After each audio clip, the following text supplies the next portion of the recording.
नमस्कार. आज आपण शिवचरित्र कथा बघणार आहोत. मोहम्मद आदिलशहाची प्रकृती चांगली नव्हती.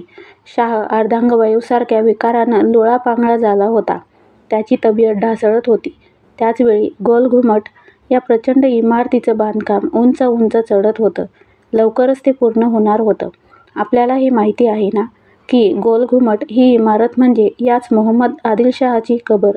मोहम्मद आदिलशाह तख्तनशील बादशाह झाला त्याचवेळी त्यानं स्वतःसाठी स्वतःच हे कबरस्थान बांधावयास सुरुवात केली.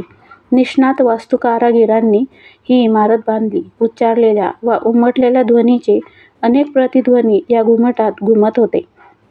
पण आजारी बादशहाच्या मनात एकच ध्वनी आणि असंख्य प्रतिध्वनी उमटत होते, मराठ्यांच्या बंडाचे. बादशाह बेचैन होता. एक गोष्ट त्यानं केली. त्याने 4 वर्षाच्या स्थानबद्धतेनंतर शहाजीराजांची मुक्तता केली.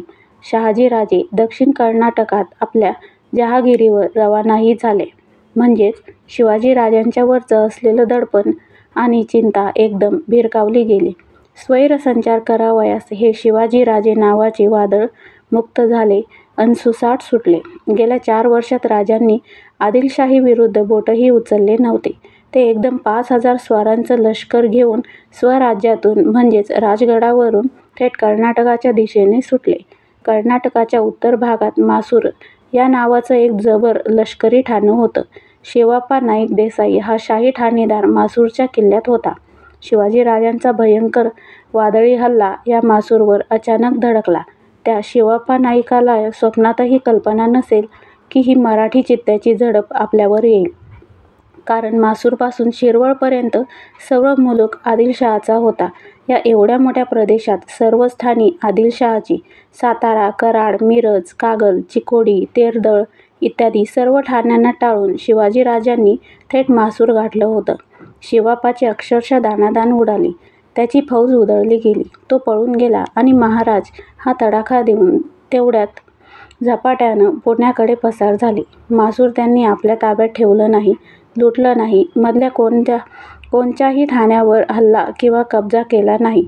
का? राजांना आदिलशाहीस हे दाखवून द्यायचं होतं की हा शिवाजीराजा भोसले विसरभोळा नाही, गाफील नाही. वडिलांच्या स्थानबद्धतेच्या काळात माझं बळ आणि माझी तरबेजी किती आहे हे मी तुम्हाला दाखवून देतो आहे. माझ्या वडिलांचा झालेला अपमान मी विसरलेलो नाही. मासूरवरच्या हल्ल्याने आदिलशाही दरबार थक्क झाला. आता दरबारला चिंता होती पुढे काय काय होणार याची. महिने उलटत गेले. महाराजांचे हेर मोगलाईतूनही खबरा आणीत होते. दिल्लीचा शहाजहान आग्र्याच्या किल्ल्यात आजारपण भोगीत होता. त्याचा थोरला शहाजादा दारा दिल्लीत होता. दुसरा पुत्र मुराद हा गुजरातेत सुभेदार होता. तिसरा पुत्र औरंगजेब हा दक्षिणेत बिदरला होता आणि चौथा बंगालच्या बाजूस होता. त्याचं नाव सुजा. शहाजहानला इतर कोणत्याही वैऱ्यापेक्षा आपल्याच मुलांची भीती वाटत होती. त्यातला थोरला पुत्र दारा हा सुसंस्कृत होता. बाकीचे सगळे क्रूर, श्वापदाहूनही क्रूर प्राणी होते. सगळे टपले होते दिल्लीच्या तख्तावर. बहुतांशी सर्व राजपूत सरदार औरंगजेबाला अनुकूल होण्याची शक्यता होती. शहाजहान मरण्याचीही कुणी वाट बघणार नव्हता.